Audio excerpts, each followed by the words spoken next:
masyarakat yang membangun gerakan semacam inovasi pengelolaan lahan yang kita ingin gali lebih dalam. Saya sendiri hari ini sengaja menutup pembicaraan dengan beliau.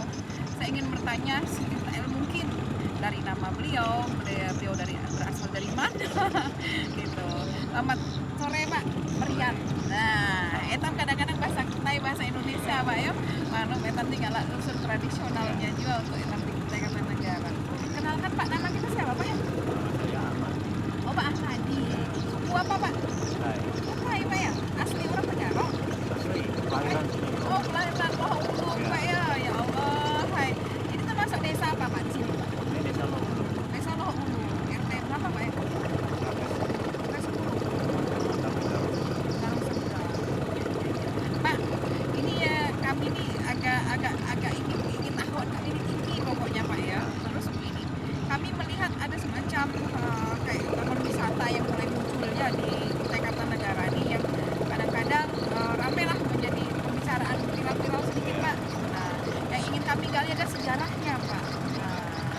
Kami ini dengan Bapak mau berbincang-bincang dengan kami ini, dah syukur alhamdulillah Pak ya. Karena apa yang kami dapatkan informasi dari Bapak ini akan menjadi peristiwa penting suatu saat nanti untuk anak cucu bagaimana lokasi ini Bapak bangun gitu nah Pak. Tadinya seperti apa sih Pak lahan ini sebenarnya? Apa digali sama alat berat kah apa kayak apa Pak ya? Iya. Pertama saya mengucapkan terima kasih dari Dinas Kearsipan dan Perpustakaan Kutai Kartanegara yang datang Bang Pak ya namanya ya. Untuk menggali inspirasi yang sudah ada ini, kronologisnya seperti apa. Iya. Sebenarnya ek tambang ini Bu sudah ada sejak tahun 94. Oh, ini eks tambang. Saya kira Bapak ini menggali pakai alat berat gitu. Eks tambang Pak ya, ini luar kan biasa. eknya PT Fajar Bumi Sakti. Yang berakhir pada tahun 1994. Jadi 1994 sampai sekarang Pak ya? 27 Kak. 27 tahun sudah ini eks tambang ini Pak ya. Nah, saya terinspirasi dengan ek tambang ini, melirik ek tambang ini, terinspirasinya nuansanya. Oh, nuansanya sejak kapan tuh Pak? Sejak bila kita tertarik tuh? Nah, terinspirasi itu pada tahun 2011. Oh, 2011. Iya. 2011 saya ada keliling-keliling di sekitaran danau ini, di hutan-hutan itu. Hutan tadinya Pak ya? Nah, jadi saya terinspirasi bahwa ini sangat cocok untuk dikelola menjadi tempat wisata. Ya, karena nuansa alamnya yang begitu khas, hijau, air yang jernih, sepoi angin. Iya Pak. Nah, apalagi kok sore seperti ini kan. Itu. Nyaman bujur di cuaca nih Pak, tambah dudukan di atas kapal kayak ini. Nah, jadi tahun 2011 saya sudah mondar-mandir di sini. Iya. Cuma pada tahun 2011 itu saya belum punya sepetak lahan di sini. Oh, belum ada. Iya. Ini memang masih punya perusahaan Pak ya? Iya. Oh. Nah, punyanya perusahaan tapi sudah semua dikuasai oleh masyarakat. Dikebuni, diabaikan karena sudah lama kan. Iya. Nah, sehingga tahun 2012 ada seorang teman yang menawari sepetak lahan. Sepetak lahan di sini. Iya, yang pada waktu itu ya kebetulan juga saya punya uang. Iya. Jadi saya bayari. Karena teman mau menjual petaan tanah itu karena ada kebutuhan sangat mendesak kan. Tadinya belum ada terpikir mau dibuat semacam ini nih belum Pak ya? Hanya pemilikan lahan ya? Saya hanya terinspirasi bahwa ini sangat cocok untuk wisata. Oh, sudah ada sejak itu Pak ya? Bukan tapi main secara detail belum terkonsep. Wisata apa ini? Apa namanya? Belum Pak ya? Ya akhirnya 2012 saya sudah memiliki lahan. Nah, karena saya memang biasa membantu pemerintah desa dalam perencanaan. Saya 12 tahun membantu pemerintah desa dalam perencanaan. Oh, dalam perencanaan. Iya, perencanaan pembangunan desa. Waktu itu Bapak sebagai apa Pak? Saya di kantor desa sebatas membantu. Membantu bagian daripada KUR pembangunan itu. KUR pembangunan. Iya, benar. Kalau jabatan saya ya RT itulah. Oh, RT Pak ya. 12 tahun saya. 12 tahun sebagai RT di sini Pak ya. Iya. Nah, jadi dari situ karena saya terinspirasi betul bahwa ini sangat cocok untuk tempat wisata, maka di tahun 2014 kami musrenbang. Waktu itu kami Desa Loh Ulung PJ dari kecamatan, Ya. ya merencanakan bahwa tambang ini ingin dicoba dikelola menjadi tempat wisata. Oh, kayak gitu. Pada waktu itu PJ Kepala Desa Loh Ulung Pak Yos Ariwibowo Ya. sepakat, tapi karena beliau PJ mungkin tidak bisa melaksanakan. Tapi biar saja dah dulu konsep ini, perencanaan ini disimpan. Nanti setelah terpilih kepala desa definitifnya baru ini nanti diajukan lagi. Oh, kayak itu Pak ya. Nah, akhirnya tahun 2018 kami musrenbang waktu itu dihadiri oleh pendamping kabupaten, kecamatan, termasuk pendamping kecamatan lainnya. Ya. Ya, berbicara lagi, Ya. dibahas lagi. Menurut saya pada saat itu final. Dibahas lagi tentang wisata, banyak ditanyakan oleh pihak-pihak tentang keamanannya apa dan sebagainya. Ya pada waktu itu saya menjelaskan bahwa kalau untuk wisata memang kita tidak bisa berjalan sendiri. Iya. Karena ini danau tentu kita berkoordinasi dengan pihak perhubungan, Gitu. SDP, Sungai Danau dan Peri. Mungkin untuk keamanan sebagai dasar koordinasi kita mungkin dari pihak kepolisian, pariwisata. Banyak yang terlibat Pak ya di Ya, banyak pengelolaan yang itu ya? terlibat. Memang untuk mengelola wisata tidak bisa kita dengan semerta-merta sendiri. Sendiri tidak bisa. Iya. Nah, akhirnya dan pada saat itu dibahas karena tahun 2019 Desa Loh Ulung akan membentuk namanya BUMDes, kepengurusan BUMDes. Jadi pembahasan tentang pariwisata yang saya anggap final itu, manakala pemerintah desa membentuk pengurus BUMDes, artinya wisata inilah yang menjadi usaha. Badan usaha milik desa itu. Nah, sebenarnya kronologisnya seperti itu. Tapi seiring waktu berjalan, ternyata pembahasan tentang wisata tidak masuk dalam Perdes BUMDes, tidak masuk dalam RPJMdes desa. Oh, malah tidak masuk Pak ya? Tidak Sudah masuk. sekian lama dibahas tadi ya? Ya. Oh, akhirnya tidak masuk. Ini saya sedikit lebar, ini kan kronologi. Kronologis yang kita angkat tidak masalah ya. Saya ingin tahu sekali sejarahnya gitu. Nah, jadi kronologisnya seperti itu. Jadi tahun 2019 terbentuk BUMDes. Kebetulan saya dalam proses pemilihan melalui musyawarah saya terpilih sebagai sekretarisnya BUMDes. Sebenarnya kaitan perencanaan Taman Gubang dengan sekretarisnya BUMDes ini sangat erat sekali sudah. Pak ya, sudah ya. Tapi sayangnya ya oleh pemerintah desa mungkin dengan pemikiran lain sehingga pengembangan wisata tadi yang direncanakan tidak masuk dalam Perdesa BUMDes. Walaupun saya sebagai sekretaris BUMDes tidak bisa saya melaksanakan ini melibatkan BUMDes. Malah masalah. Jadi sejak kapan ini dengan strategi Bapak sendiri gitu? Sejak tahun berapa itu? Sejak tahun 2019. 2019 itu sejak dia tidak masuk di dalam programnya BUMDes. Nah, 2019 kebetulan saya mendapat musibah. Kebakaran. Di Loh Ulung RT 09 itu rumah saya habis terbakar. Nah, setelah 3 bulan saya ngungsi tinggal di gedung bulu tangkis.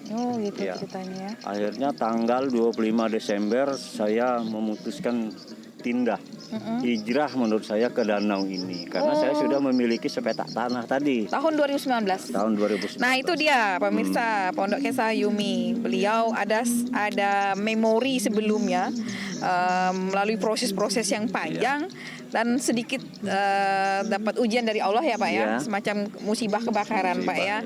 Sejak itulah beliau berpindah ke lokasi kolam ini ya Pak ya. Nah, mungkin kita lanjut lagi ini. Semakin penasaran kan sahabat Pondok Kisah Yumi. Sejak itu Bapak sudah bertinggal di sini di tahun 2019 itu Pak ya? Belum 2019. Itu tanggal 25 Desember. 25 Desember. Ya, tepatnya Natal. Itu saya pindah ke sini. Boyong keluarga walaupun dengan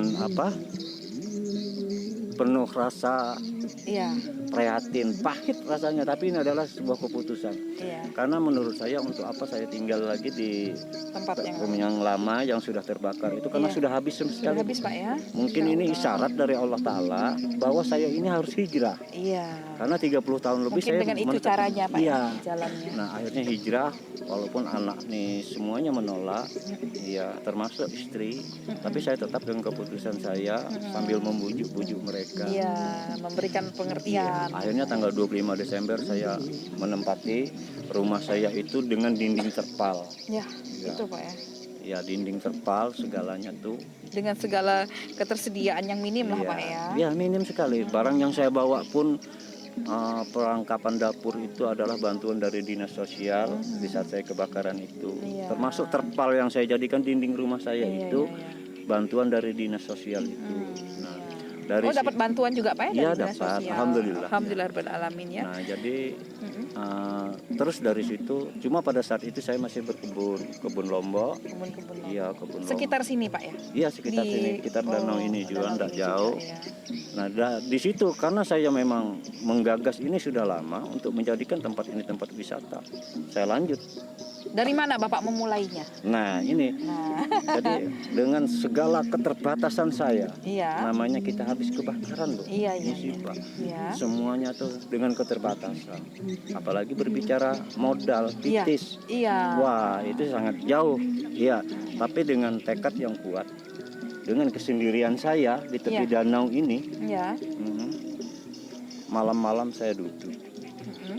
Yang saya cari inspirasi selanjutnya. Iya. Saya tahu bahwa ini kalau dijadikan wisata akan Tapi ramai. kan begini Pak, semua berarti kan kita butuh finansial modal besar Iya. Pak ya. Ini gimana? Bermodal besarkah Bapak? Mhm. Atau ada strategi bantuan dari manakah? Iya. Atau seperti apa Pak? Kan saya lihat semacam gedung ini kan masih sudah menggunakan kalau kita bilang kayu ulin Pak ya. Iya. Itu kayunya Kalimantan. Iya, Kalau Kalimantan. sekarang aja tuh jarang susah didapat Iya. sekarang Pak ya. Sudah. Itu saya lihat kan sampai ke lantai-lantainya tadi Iya. ulin. Nah, bangunan sudah berbentuk seperti itu. Dari mana mulainya tuh Pak? Iya. Saya kok semakin Pak penasaran. Nah, jadi begini, Bu. Iya. Memang untuk membangun sebuah inovasi. Iya. Ya, Bapak itu. bicara inovasi ya. Sekarang Sahabat memang arsip. kita bagaimanapun juga tidak bisa melupakan namanya modal. Modal ya. Tapi saya belum berpikir ke modal, Bu. Jadi Saya cari inspirasinya. Konsepnya seperti apa ini? Saya kembangkan. Bapak mengacunya dari konsep Iya, dulu Pak. Ya? konsep dulu, konsep wisata. Akhirnya 3 malam saya sering melamun di luar rumah menghadap ke danau. Iya. Saya kalau cerita itu sedih, Bu. Tapi Iya. alhamdulillah apa yang Bapak bangun hari ini bermanfaat sekali buat orang banyak di lingkungan Bapak sendiri, Iya. warga di sekitar Bapak juga merasakan dampaknya kan Pak, dari mungkin peningkatan ekonomi ya Pak ya. Iya. Ya maksud kami juga ingin membongkar sejarah ini betapa penting sejarah seseorang yang punya inspirasi, Iya. yang memiliki kreativitas tinggi, bisa menciptakan sesuatu yang luar biasa di Iya. daerahnya sendiri. Nah mungkin itu Pak, dan Iya. kami membanggakan itu sebenarnya Pak. Itu juga maksud dan tujuan kita mengangkat sejarah tentang Gubang ini. Gubang Pak. ini, Iya. iya. Nah, jadi dari cerita saya, yang saya butuhkan adalah konsepnya. Wisata ini, saya temukan konsep wisata ini kan berkaitan dengan danau. Tentu atraksinya Iya. kita menggunakan danau ini, Iya. karena danau ini kan sudah siap. Tinggal Fasilitas bagaimana. maintenance-nya Pak ya, Iya. kayak perahu-perahunya. Nah, gitu, akhirnya Pak, ya. konsepnya saya sudah temukan menggunakan atraksi begubangan, sekaligus mengangkat kearifan lokal yang pernah ada di sini, Iya. khususnya Kutai Kartanegara Iya. ini kan. Dan sebentar Pak, sahabat arsip Pondok Desa Hayumi, Gubang itu perahu. Pelaku, iya. Bahasa Kutainya Gubang ya Pak ya. Gubang, iya. Nah, itu makanya Bapak ini juga mengangkat ke apa namanya ke tradisionalannya Pak Iya, ya, kearifan lokal kearifan gitu kan. lokal, Nah, sangat iya. sangat terinspirasi kita dengan cara konsep Bapak itu yang menyesuaikan kebutuhan Iya. konsep wisata apa nih Pak namanya? Kolam Pak ya? Kolam. Oh, wisata kolam ini. Iya. Ingatlah ya, ini galian batu bara Pak ya. Iya. Tahun 1994. bukan main itu. Seorang bapak nih yang hanya sementara beliau pernah bilang sebagai RT saja bisa memanfaatkan lahan yang kita anggap ini tidak berguna. Ternyata dengan tangan dingin beliau ini bisa diciptakan luar biasa. Pak, usia berapa sih sekarang, Pak? 59, hampir 60. 59 tahun. Iya. Kalau kita mundur kemarin Bapak bangun ini 2000 Awal bangun 2020. 2020. Iya, tempatnya Sudah bulan usia 56 tahun. 58 saya, tahun. tahun kemarin. Beliau punya inspirasi, Iya. beliau punya inovasi, orangnya kreatif pada usia sebegitu. Jadi jangan salahkan usia, tinggal kita yang punya kemauan, Pak ya. Betul sekali. Iya. Iya. Betul sekali. Gini, Pak. Dengan lingkungan yang ada, Pak, sinergi sekali, Pak ya. Ada beberapa juga yang di sekitar kolam ini yang ikut dampak dari keberhasilan Bapak. Iya. Iya. Saya lihat seperti itu ya, Pak ya. Iya. Apa benar, Pak? Benar. Oh, benar ya. Iya. Karena di samping-samping juga sudah mulai ada yang membangun, Iya, Pak ya, membangun. gitu. Semakin Iya. ramai nanti di sini, Pak ya. Tapi begini, Pak, dengan keberhasilan Bapak ini dari pintu masuk tadi, kalau dari tempat kantor kita, kalau tidak salah tuh hampir 39 menit tadi ya, Iya. kurang lebihnya, Pak Kurang ya. lebihnya, ya. Cuma dari jalan-jalan masuk itu seharusnya ada semacam program pemerintah lah yang membantu Bapak. Nah, dari jalur masuk itu kayak dikasih tanda, Pak ya. Penunjuk jalan. Penunjuk jalan Iya, ya, Pak ya. iya. Nah, setuju nggak Bapak yang begitu? Setuju sekali. Setuju sekali, Pak ya. Setuju sekali. Akhirnya kita tidak lepas juga dengan pemerintah, Pak ya, sebenarnya, Pak. Iya, betul. Bagaimana juga pemerintah bisa melihat ada kebutuhan-kebutuhan apa yang Artinya bisa kan ditunjang. dari apa yang ada ini, sinergi pemerintah dengan swasta pribadi itu ada. Iya. Kita bagaimana harus bersinergi. Sinergi ya, Iya. Pak ya. Dari hal kecil tadi kayak penunjuk jalan juga penting. Sebenarnya Penting itu. apa penunjuk jalan gimana? Iya. Lain yang datang ke sini ini orang hari-hari ke sini, ini Iya, kan orang orang-orang yang- dari luar, Iya, dari tamunya luar. bukan main lah. Kalau saya lihat tadi Pak Iya. dari pagi ya, pas apalagi pas weekend begini kan, pas Iya. liburan ya. Sahabat arsip, kita mungkin akan terus mungkin di part 1, part 2 dan part 3 nanti ingin terus menggali informasi dari Bapak. Nanti kita akan off sebentar untuk season ini. Kita akan lanjut bagaimana kita bisa mensinergikan ini dengan teman-teman yang dari Badan Perencanaan Pembangunan Daerah. Mungkin dari sini dulu kita, Pak, mohon Ya. izin nanti kita akan berbincang selanjutnya dengan Siap. beliau-beliau, Pak ya. Terima kasih. Salam arsip. Pak, salam arsip, Pak. Salam Asif. Nah, salam arsip, sahabat Pondok Pondok Desa Desa Ayumi. Ayumi.